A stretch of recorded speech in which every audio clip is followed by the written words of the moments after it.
Welcome to Escapists Anonymous, the fantasy fiction book club. I'm Dan. And I'm Sam.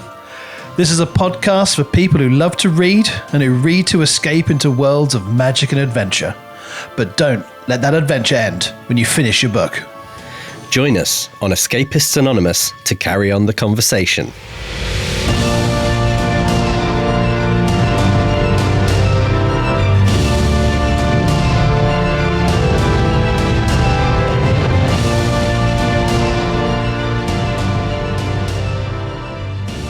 All right, so another episode, but for the second time ever, second book in a trilogy. And this one, hotly anticipated, because if I remember correctly, the book that wouldn't burn was our top book that we read last year. It was. It set a standard, and as we know from trilogies in the fantasy genre, they can often unpick all of the good work of a first book. Yeah. Just as an overview, do you think it did that? Or do you think it managed to maintain a good quality? No, my very top headline is that I very, very much enjoyed Book 2, the book that broke the world. Yeah, me too. I still have some criticisms. Undoubtedly. There always is, I think. But yeah, I'm so glad we found a second book that continued to be such a good, engaging read and potentially kind of almost stuck the landing for the end of the book as well. But we can get into that in a bit. Yeah. Some sizzle. Definitely. So we usually do new book, new blurb. Now we didn't do this for Sunbringer when we did the first time we did a sequel, but I want to do it now because I feel it's a good springboard for the discussion of the opening chapters. Go on, you crack on. I will. So, we fight for the people we love. We fight for the ideas we want to be true.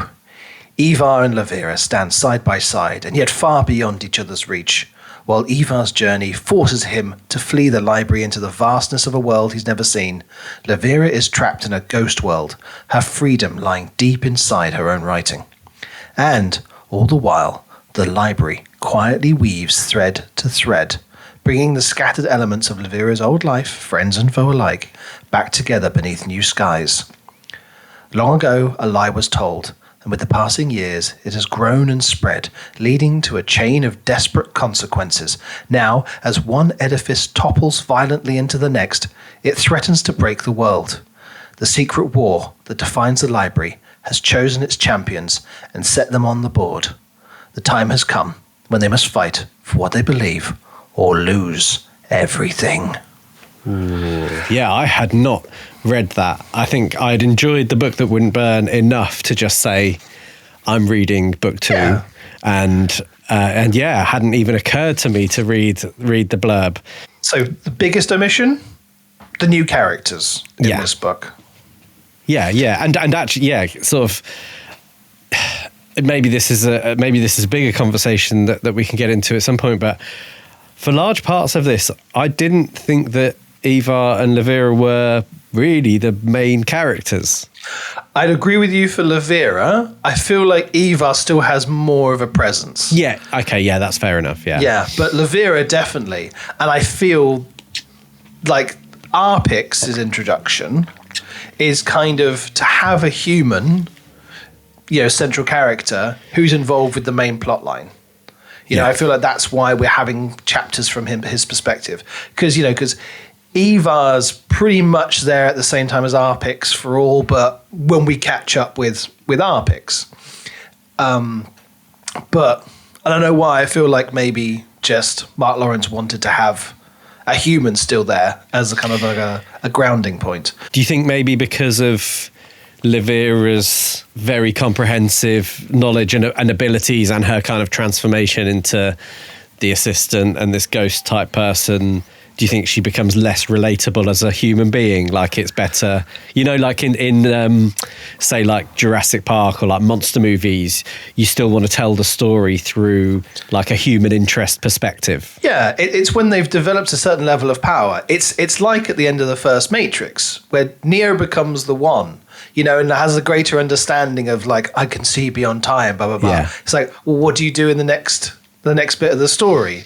You have to detach them, hobble them somehow, perhaps arbitrarily. And for her, it's, well, we'll move her out of time and make her permanently a ghost, and so she has to go off and, I know I'm mixing trilogies here, but she almost with the book has to go off and have her little training in the swamps of Dagobah moment where she's like, oh, into another story. Let's practice again and again and again. Are we going to use the Star Wars reference every time we come onto a second book in the trilogy? It's one of the high points of how you do a second film. Yeah, it follows the classic second installment narrative, doesn't it? It kind of defines what those beats are. And if you're going to break a party and have people go off in different things, you have to find decent things for people to do. And it's seemingly a lot of them are the strongest character has to be removed somehow in order to level up, get over their crisis, all these kinds of things. But some of the interesting parts of that blurb are that, the bit where it says the two sides in the library have chosen their champions, or the sides in the library, it's not actually necessarily two sides. That happens like right at the end, at the end of the book. So it's really kind of, if you read that and you were sort of thinking, should I know this by now, up to about 95% into the book. No. Yeah, on reflection, you can kind of guess it. Like Mayland is on one side. Yeah. And at this point, Levira is the other. As the book progresses, you think maybe she's going to, you'd be like, oh, well, she's going to go with Ute. Of course, she doesn't. She goes off with Yolanda with, what's the name? Saralita. Yeah, Lita. And so like you can kind of guess where it's going to go, but putting it in the blurb front and center, it's not the direction, especially because there's three paths. Ute is the third path. And so if you're trying to hide that bit, well, you don't need to talk about any of this. Just say things are developing. But I would argue that's kind of the destination of this whole book. That's what we're working towards. So I think it's really interesting to put it in the blurb. Like at all. Like I can't think of another blurb that we've read where it basically tells you sort of, here's the outcome we're working towards. I think it does kind of leave you kind of trying to figure out where we're going to end up, because both when they have, and we're jumping here to the end of the book, but Jaspeth and Irad, they set down two fairly unappealing sides. And, they're too extreme. And then you've got Ute being like, well, let's muddle along in the middle. And he makes such a weak point. It's almost like, the weakness of anyone making a centrist argument in a polarized society. Yeah. Everyone, it's never going to work. It's like, well, it's not always supposed to work. Yeah. He's hobbled by the evidence of thousands of years. And everyone's just like, yuck. No, I want simple solutions. It's all or nothing. And I think, it almost seems inevitable that the third path is going to be there, but like you can't have Levira at this point going, oh, well, yeah, okay, Ute's right. I feel like she has to be separated from him because of, all the reasons that occur. And also, Eva doesn't even get to choose, and now they've been put on opposite sides of this war. Oh, star-crossed lovers. Yeah. It is set up really interestingly for kind of what happens next, because I was going to come on to Eva. Definitely didn't make a decision, did he? Just got sort of too ill, lobbed through by Mayland, who tricked Levira into helping him. I thought Mayland's move was just so arbitrary. Like he's like, people come join my side, not you. Not you, Levira. You're not allowed to. It's like, surely that would be the biggest get. If she's like, I want to come with you and to your side, he's like, now everyone else but you. And he acts like he's got some kind of knowledge of the future. It's like, So what, you think you're destined to fight each other, and so therefore what's inevitable if you think you know where this is going? Like, or at least for him to say, no, I think you'd undermine my party by being a president when you don't truly believe in where this is headed. Just say that. Don't say, no, this is not the path for you. Like, yeah. Maybe that will be explained in the next book. But I think like some of that is where and we covered this when we were talking about the first book, like you have to suspend that critique of the whole time travel element, because my thinking immediately goes to, well, surely this is already decided. Like there isn't any changing anything that's happened. These are all still time loops that we're working in.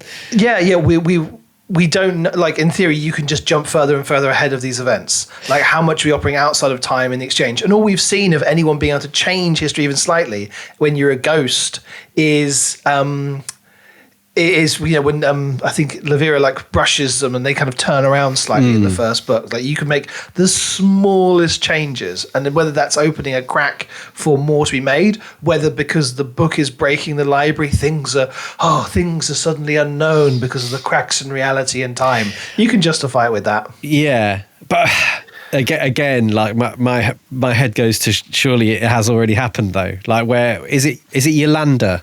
Yeah. Yamala and Yolanda are far too similar. It's far too easy to confuse. But yeah, when Yolanda's kind of saying like you two kind of broke time, I'm like, yeah, but surely that's what always is going to happen.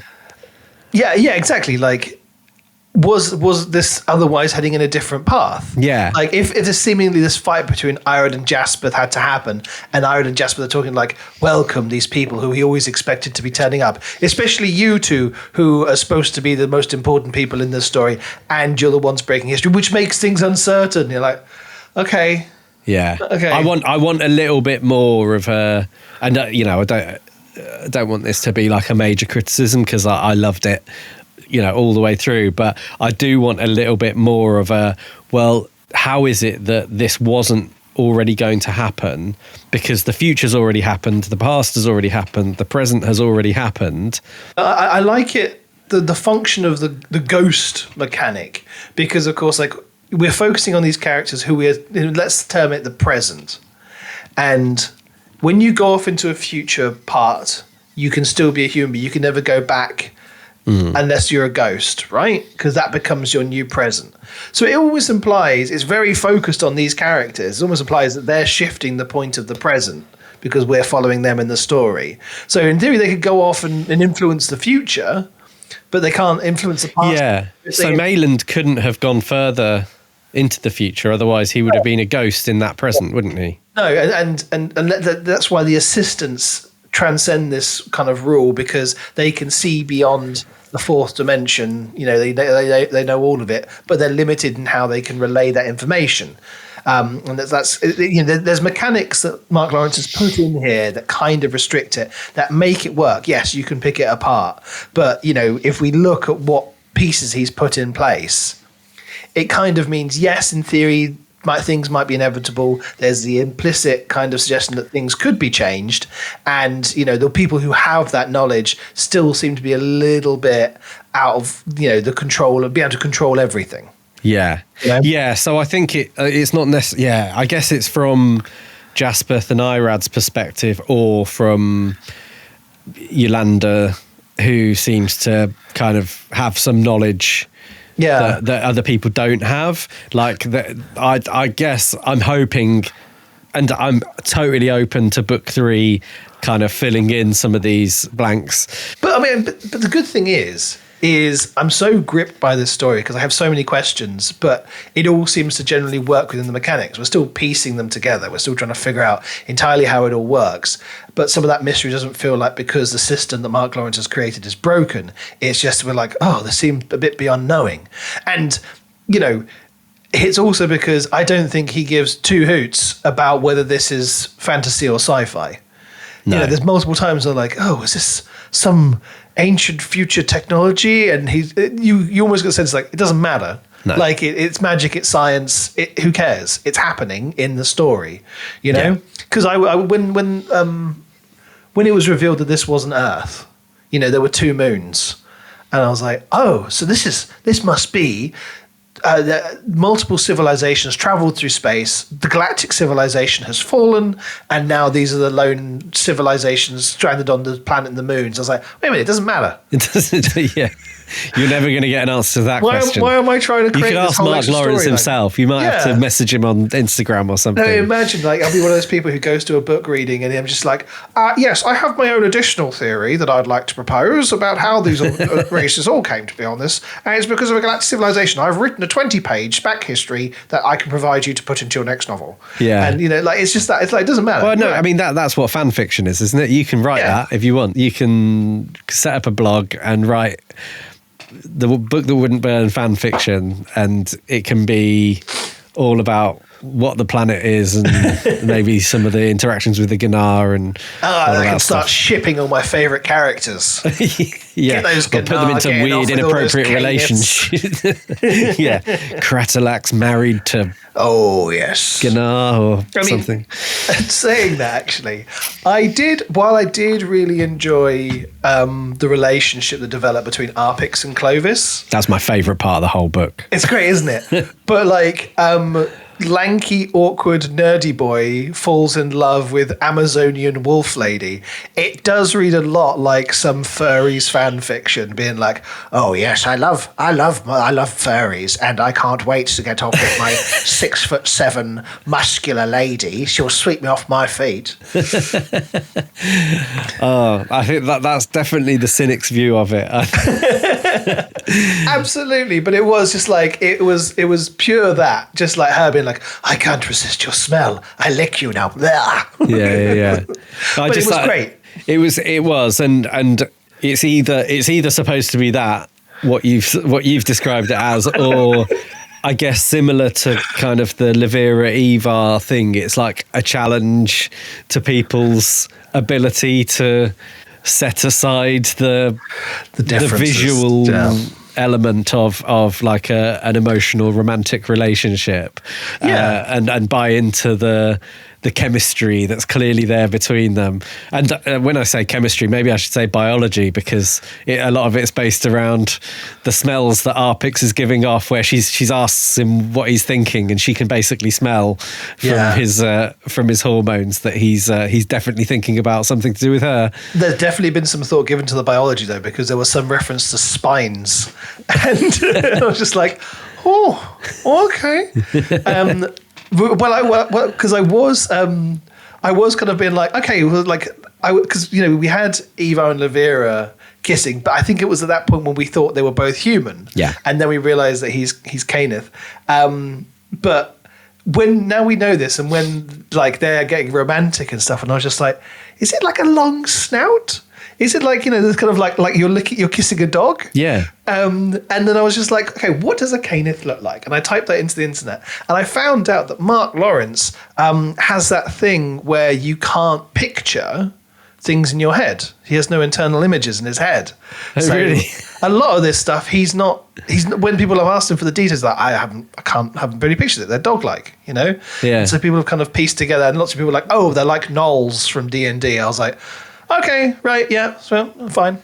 Like a pug, so it's quite a flat face. For the sounds of it, I don't think that would suit it. I think of them more as like werewolves. Yeah, exactly. It is, but it just means that like, he's not given much thought. It's like they're kissing. What else do you need to know? They're touching faces, and he's not been like, oh, because the tongue comes out like this. He's not really thought about the mechanics of it.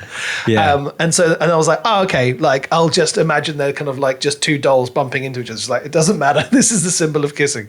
Yeah. Yeah, but, just a note on Clovis, who quickly became my favourite character in this, and I'm interested. It sounds like you really enjoyed it as well. In the audiobook, the narrator gives her like a bit of a Scouse accent. And it works so well. She, like the sort of abrasiveness of her character in general, and it fits this kind of Scouse, like no nonsense, sort of says what she thinks all the time. It just worked really, really well. Yeah. That's really interesting. But with with Clovis, I remember when we were doing the book that wouldn't burn, we talked about how we'd felt quite distant from the siblings. Yeah. Because they were all kind of like, they're all traumatized in their own way. They're all kind of going through their parts of their life. And it was only when the door opened and, Eva almost like Wizard of Oz style links arms with Carol and Clovis and been like, all right, let's go on off our adventure. And it was, as we predicted, this trigger point for us to see their true personalities. And both Clovis and Carol, I really liked. Yeah. So Clovis, funny, love that approach to that character. It's a bit of a classic though. The gruff, abrupt. It's a bit Drax the Destroyer from Guardians of the Galaxy. Yeah. But I really like those kind of personalities when they're done well, and this one was done really, really well. The fact that she was into Arpix also shows that she's breaking down those barriers of trauma that makes her hate humans. Yeah. And the fact that we also got to see the moment of that happening and it tying into the story with the king and Algar, that was really cool. I didn't see that coming. No, yeah, definitely not. Yeah, that was a real surprise. I think we got much more of her than of Carol. Carol kind of kept providing these pretty amusing moments of analysis or like just catching Arpix kind of thinking about Clovis and sort of winking and nudging him almost, which was also great because I think we talked in the book that wouldn't burn about how bleak kind of some of this was, and especially once that group of them were all outside the city back in kind of the dust, it had that opportunity to become quite, grim. And those interactions really brought the mood up, I thought, overall. And it was really nice seeing them. I think one of my minor criticisms in relation to the family is obviously Mayland, I think, is still supposed to be this slightly mysterious character. We didn't really get a reason why Starvel went off with him. No. Yeah, it still seems like a bit of a weird one, other than he likes the destruction, he likes the chaos element, he's the insurrectionist, the one who undermines stuff. But at that final point where Carol and Mayland's going through one, he's like, Carol, you fool, why are you not coming with me? And he's like, maybe you'll find out when it's written in one of your history books. And it really showed this contrast between them. Mayland thinks he's can only learn lessons from history. And, he thinks he's sussed it all out. Whereas Carol is very much in the moment, looking forward, where am I going? How do I solve it? Yeah. And it just showed that they're almost opposites because of what they've learned and how they've approached it. Also, there's the irony that Mayland's like, I've read all this stuff and I've come to the conclusion that no one else needs to learn it and this isn't helpful. So I think that's kind of a really interesting approach to have taken. And it's that idea of, I have the knowledge to know that people need to have their knowledge restricted. Yeah. But the other bits with Carol I really enjoyed, where he had so many conversations with Clovis and Eva, and I think even Arpix at one point, where they're just like, I'm doing this because I'm deciding to do it, not because you've tricked me into doing it. Or like, oh, I suppose you're happy that you're getting your way, Carol, because I'm going to do it anyway, of course, even though I just want you to know that I'm aware that this is what you've done. There's one bit where I think Eva's like deciding something and he decides one thing and he's like, because this is what Carol probably wanted me to do anyway, and then he's like, and he almost decided to do the other thing just in spite of that, and then he realised that would have probably been the thing that Carol wanted him to do as well. But the way it's worded is like really clever. And so it means Carol has a presence within some of the scenes without actually really having to say very much, just because like he's listening, and it's like, well, because he hasn't said something, he's probably happy with what's happening. Yeah, and there was almost like, because of how people respond to him, his personality was built up more. Yeah. And I thought that was really good. So at the end of the first book, Eva, Clovis, and Carol are like, we're free, let's go. They get out, it's like, oh no, there's scare everywhere. Let's run. They get to the protective bubble and they go, Right, and the option is we have to head back exactly where we've come from. Pull back to the library again. Yeah. So their journey across this book was to run away, meet the humans, and then come back. And I'm not saying that made it feel kind of like a bit futile, but it did feel like it was just, we're going here to go there. Like, why couldn't, because it was effectively, they needed to get that ball of protection. Yeah.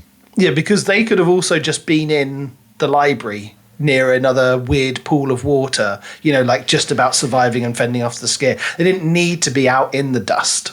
Yeah. The humans. So having that sense of travel only worked because Mark Lawrence had written it that they wanted to leave the library. Yeah, yeah. And I guess maybe this takes us on to a discussion of culture, but like the automaton massive thing that chases them through the library to start with, where and like that was quite cool just as like a thing to exist. But also the kind of wrap up of it towards the end, because basically like we get this big background of Kelcher and Hellet to start with, and then they kind of disappear out of the story for a really long time, and then just at the very end come back in. And what we learn really is that Kelcher becomes this like super I guess like this extreme version of what Levira was working towards in the first book, where it's like she understands the library and all of the weird science magic around it probably better than anybody else. And she's, built all of these, mechanical things to seek vengeance on what she, who she thought was Ivar and Levira.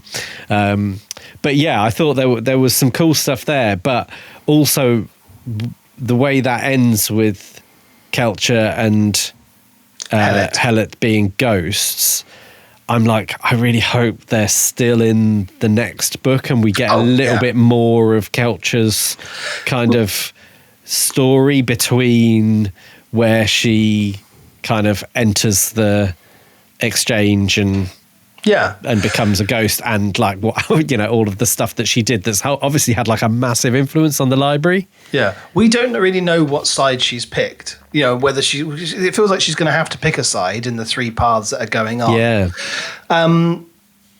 So yeah, we've kind of been going around it. We mentioned it at the very start, and we've kind of been dancing around the fact that there are two new characters. Kelcher, who is the center of quite a lot of the early chapters. And her to suddenly vanish, it makes sense if you think about the structure of it. We had to have the introduction, explain how she developed her hatred, all very believable, and then for her to witness the whole Levira and Ivar ghost dance. And then she just was like, right, well, I have to get my vengeance on these two people. And then we had to get, Levira, Ivar, all the other characters into position for that to then happen, because after that point, all that's left for her is she's existing outside of time, building loads of robots. And for some reason, I feel like there's probably some chapters that were cut of her doing all of that. We had it all explained to us that she built up this power, she learned a load of knowledge. Even though Hellet was the one who was super knowledgeable and the really smart one, she still had all the time in the world because she ages so slowly to do all of this. And then we had to understand, so she could have the revelation at the end of, you've been chasing the wrong people. I was rereading it and having a little look through, and I could see that, he couldn't have, with where he got the storyline to, it wouldn't have made sense to have more Kelcher, because she really can't come back in until that point as the ghost, because otherwise, if she was interacting with any of those other characters or anything like that, like, she would quickly realize her mistake. And so it has to happen at the end with this big denouement with one of her monsters trying to get in and kill everybody. Yeah, I mean, I think that was probably one of my questions, and I was sort of happy to maybe assume that the library and the universe here is big enough that she could have still managed to not come across Mayland and Starvel in that whole period of time. Like that was the one thing for me that I was like, would she not have figured this out earlier? But yeah, and but I want to believe that that's just because like this is a, you know, an enormous, if you factor in all of the time, you know, all of the history that you could ever be in at any one time, that maybe actually it's fairly unlikely that she would have come across them. She also clearly used the exchange a hell of a lot, and it's interesting that she wasn't drawn to these other characters. Granted, she was only ever looking forwards, but I mean, I guess she had a lot of time to cover in order to catch up with them, and she's gone way past them. That's why she's only back there as a ghost. Yeah, you know, but you know, it is surprising that the exchange didn't draw her to meet one of the other characters. But yeah, so let's deal with the whole Kelcher Hellet thing a bit more. Because, I mean, again, another bleak opening for this book. You know, almost in many ways worse than Levira's, because it was just this horrible crushing slavery. You also have undermined this idealized vision of, the lost tragedy of the Canith and humans living together. Well, guess what? It was built on the bones of Gnar, and they were all slaves. And actually, you shouldn't be happy that existed at one point. Like what you wanted of them living in harmony, it was also just because they exploited a whole other race of people. Good job, you jerk. You know, like that's how I kind of felt at the start. You know, this undermining of all of that hope. As well as having to read through what was sounded like an absolutely horrendous experience at the hands of humans and Canith. Yeah. So with the whole thing with Hellet and Kelcher as well, I saw it very much as this kind of, so Hellet comes up with all these ideas, acts like he knows everything, acts like he's above it all, and then when he cocks up the concentrations or the chemical and kills everybody, you know, clearly he's like blaming himself, like, I got the concentrations wrong. It's like, okay, so it wasn't Mayland and Starvel who tricked you. You just messed it up.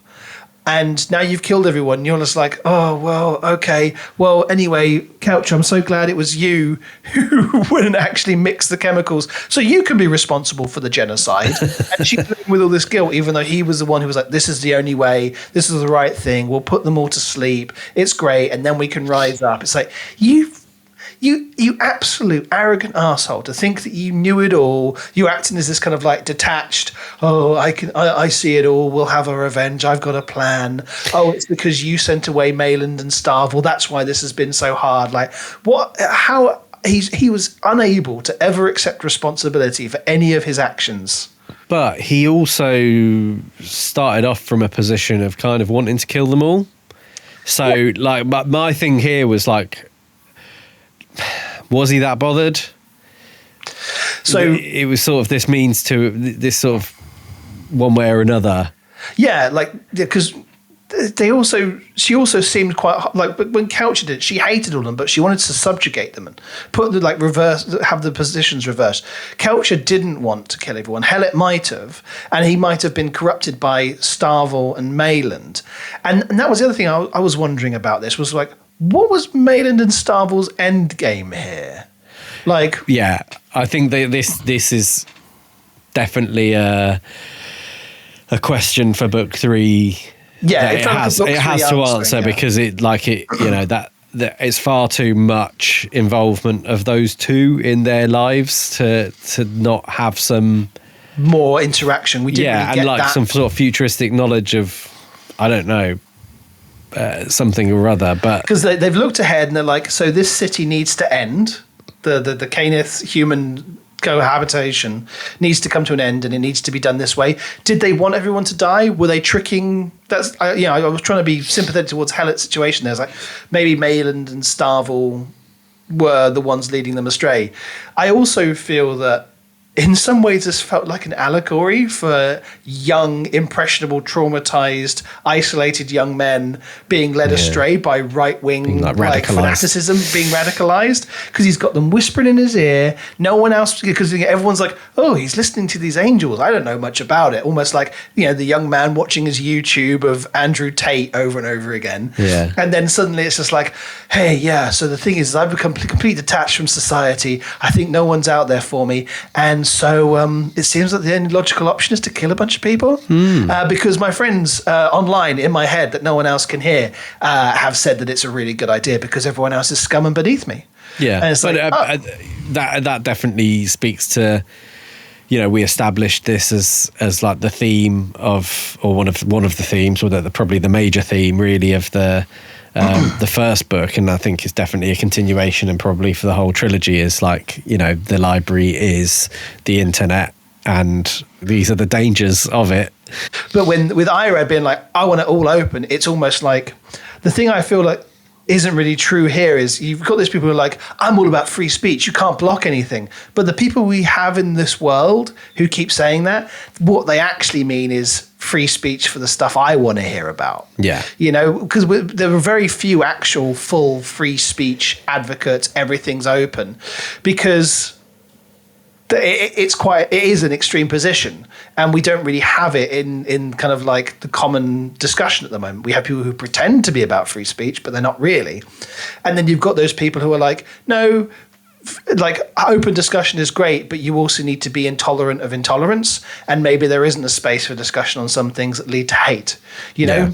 And I don't know if Ute's going to end up finding that kind of path of like, well, maybe we need just to lock away the worst stuff, track that down, because maybe that's the stuff that people shouldn't be getting their hands off. And maybe we can have people who are knowledgeable, who can make judgments about what we should and shouldn't be using out of this amazing resource. Yeah. But then with the way that Hellett then, after he's like, oh man, I really wish I hadn't just killed like tens of thousands of people in some kind of gas attack. Okay, well, I'm going to become an assistant now. Now I've learned my lesson. So I have to deal with the trauma of what I've done. So I'm going to be emotionally removed from the whole situation. Oops, sorry, Coucher, you can do this too, or you can just live with the massive crushing guilt and then transfer it onto two people who you thought were Mayland and Starvel and just blame them for a century. Those are your two options, pretty much. Their ending for them was this quite kind of sentimental, like Hellett being free, once he gets smashed by the automaton, doesn't he? Gets smashed so bad. I feel really happy. And then he, like happens to Lavera and Malar, who we haven't talked about yet. Yeah. That says a lot about his character's usefulness in this book. Yeah. But yeah, he like there's this kind of very nice like how do you feel, like free, and it's like that's all he's ever wanted. Should he be free? Because he still did what he did. He still caused all of it. And he's just like, oh, yeah, no, now I'm just a ghost and it's all right. It's like, there still needs to be some kind of reckoning for what you did. Just being an assistant, not having to deal with But I guess that's my point, is that like it ends in this quite almost like romantic, not emotional. Yeah, like emotional, like I say, sentimental sort of like finally, we're free. It almost felt like the end of Gladiator, or something like that, where it's like, I lived my life as a slave and all I ever wanted was to be free. And then they end up kind of able to go and do whatever they want together. Yeah. And it doesn't really kind of feel like there is this weight of responsibility that is attached to that moment or anything, which is it's interesting, and that's why I'm wondering whether that will kind of come back, or whether we have to accept that like they were treated dreadfully and then they did dreadful things. Yeah, I'd hope that Coucher and Hellett now work hard to set things on the right path, especially because Coucher is ultimately like way more relatable than Hellett was, because she didn't want anyone to die in a sense. As much as she wished it, she never really acted on it. She was tricked into this, and she's lived with that guilt, and granted she's transferred that onto Eva and Lavera, thinking they were the ones, but now she knows it's Mayland and Starvel. Hopefully she's going to be working, like, whichever other side she picks, she knows she's against them because they're the ones who led to this. So I'm looking forward to them being in the next book and trying to set things right and, trying to achieve redemption. So, yeah, as you touched on Malar and his uselessness, like it just kind of fizzled out.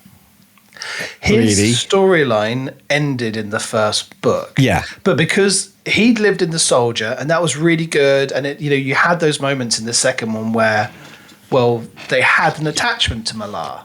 He'd raised them, and they had this attachment. And it was really nice, but there was nothing to do with his character. And Mark Lawrence couldn't have killed him when the skier ripped apart the soldier and the assistant, because otherwise Levira had to die as well. So mechanically, he's like, well, Malar also has to survive, but now I just need to find a way to get rid of him. So he throws in some fun comments as Levira's training in the book, and he walks into the dinner party scene. So the book just like chops the guys, just slices people up. That was good, but it's just there for set dressing. It's not.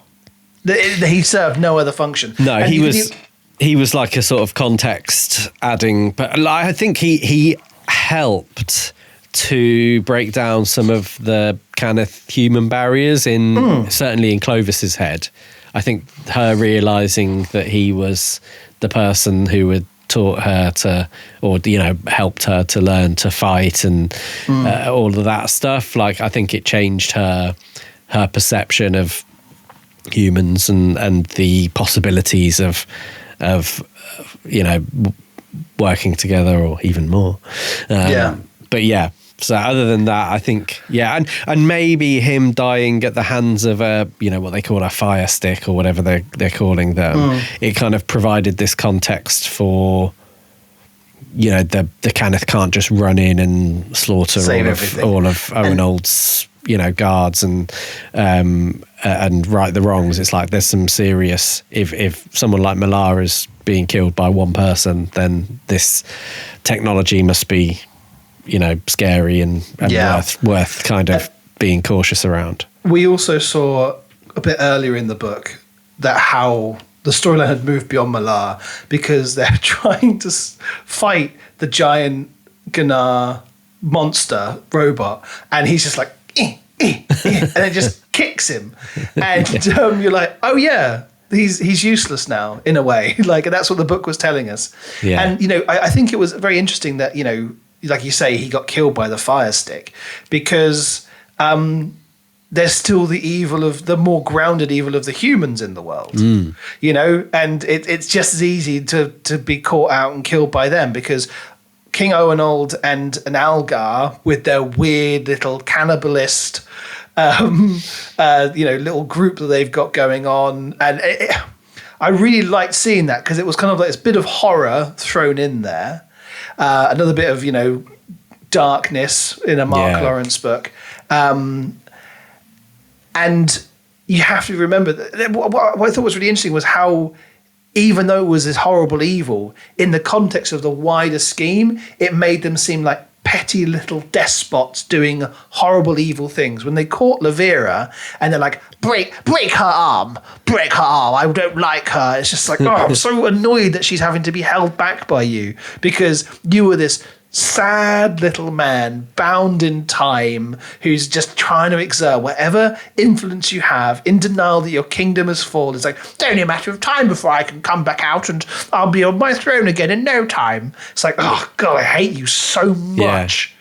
Yeah, but and interesting that he's kind of applying this broad scale dictator type principle to like a really small community in this corner of the library, where he's like, we're just going to deny that any of this stuff outside of this chamber of the library has happened, and I'm telling these people that I'm still the king of everything. Kenneths haven't taken over the city. Like all of that stuff never happened. And and you're right. Like there's a sort of a little bit of, I guess, a cartoonish type of character there, isn't there, where he's taking too much joy in some of the nastiness and the cannibalism, and where they're talking about towards the end, where they've got our picks, it's like the tenderizing the meat, and that's not even to do with Owenald or what's Lord Algar. That's like literally the soldiers are just doing that before Algar arrives. And it's like, oh wow, it's really sort of permeated this small group of soldiers, and it's like they're really, really enjoying this whole cannibal thing. But the whole structure that they're upholding, it shows that, well, it's not because the system has to continue, it's because they want it to continue. When you're in the city, in the first book, and you've got like, oh, we've existed for so long, king after king in Craith City, and it's like when it all crumbles, there's no leveling, there'll always be someone who wants to exert horrible influence over everyone else, use petty power to make sure that they can uphold the system, no matter how small it is, no matter how small scale. Someone always wants to be at the top, oppressing other people. Yeah. And that's that's what Owen Old and Algar are. They're like, we have to maintain the system because it's literally all we have. We have nothing else to offer other than our despotism and the crushing, like, you have to do this because be scared. We're under attack. You have to do as we say. Let's use the sadism of the soldiers to our advantage. Yeah. You want to do evil? We'll tell you which evil to do, and you can just be following orders. Yeah. And because Mark Lawrence had put it on the scale of being so small, just a handful of survivors existing, and while everything else crumbles around them, it kind of is, again, a statement of when the world is burning, you've got these people who are only ever looking out for themselves. But also like the unnecessary nature of it, because they have the healing circle. Yeah. They don't need to resort to cannibalism. That's a choice. And then they maintain that structure rather than trying to find a way out, rather than banding together. It's you're using up the precious resources you have left just to put yourself just that little bit higher than everyone else who is suffering. Yeah. And I think that's why I felt so angry reading those bits, because I was just like, you shouldn't be here. This shouldn't be happening. Like, I get why Mark Lawrence is making the statement. I like the fact that it's there. And it's the emotional reaction it was getting from me, I think, was what he wanted to elicit from me. Now Algar's got the book. So now they actually have the potential to wreak horrible damage and danger in the third part of the trilogy. Yeah. Yeah, and he's realised that it's the source of these cracks that are appearing in the library, and like that'll be really interesting. I think there's some really interesting open ends for book 3, and I think this book, in some ways, maybe with a couple of other things I've read recently, is slightly. I don't know whether I had a really strong opinion. I know you have really strong opinions on whether books in trilogies should always have their absolute own kind of plots that start and then end. I've started to feel like the second book in a trilogy has a little bit more freedom to maybe leave things open. Yeah, as a midpoint, it has the most scope for it, but I still think it should feel finished. Do you think this one did feel finished? Yeah, not enough to be satisfactory. Like, it wasn't like a quest was completed. Right. There wasn't something that was achieved. This was, again, a bit similar to Sunbringer. Pieces moving on the board, getting into position for the third book. Yeah. But there was enough that was closed off, and I got enough answers, and there felt like enough of a conclusion with some of it that I felt like it wasn't unsatisfying. So I think I'm starting to feel like with trilogies, what you need to do is you have like the plot thing that's going across all 3 books, and then underneath that, in each book, there are these kind of subplot things that hopefully you can kind of tie off in those books. And I think like this one, definitely felt like a middle book in terms of it picked up from the moment we finished the first book. Like, we're literally, continuing out of the library chamber that Eva and Clovis and Carol were leaving, and it feels like it's very much going to do the exact same thing in book 3. Like, we are in this position where they've just all gone into these portals, and I just can't imagine a set of circumstances where we don't pick up from that exact moment almost in time. Yeah, it would be weird to have a time skip. There were like, we got this, the end of the, almost like the end of, again, the Matrix trilogy, Matrix Reloaded, where you had the architect. This was the Ira Jasper's conversation. They're like, yes, big plans, blah, blah, blah, blah, blah. Yes, all of my thinking. I still feel there was enough closed off. Like with the death of Malar, that was like a closing off of the attachment to the original storyline and all those kinds of things. With Kelcher, she had her revelation. She was still, despite the absence in a lot of the later part of the book, like her revelation, realizing what she's done was very similar to the structure of, the first book with Levira and Ivar having their revelations of, the mistakes and having their growth. Positioning a bit better so that she was a bit more present in the lead up to that would have been fine. It all happened very much like literally in the last 30 pages. Yeah. But it still felt good. And again, because Mark Lawrence has come up with such a cool world, all these mechanics, the library, I just continue to enjoy it. We close off a bunch of stuff. We're ready for the next stage, which is they've chosen their 3 sides. People have decided there's, this bit's done. Let's move on to the next one. It worked. This was a good book.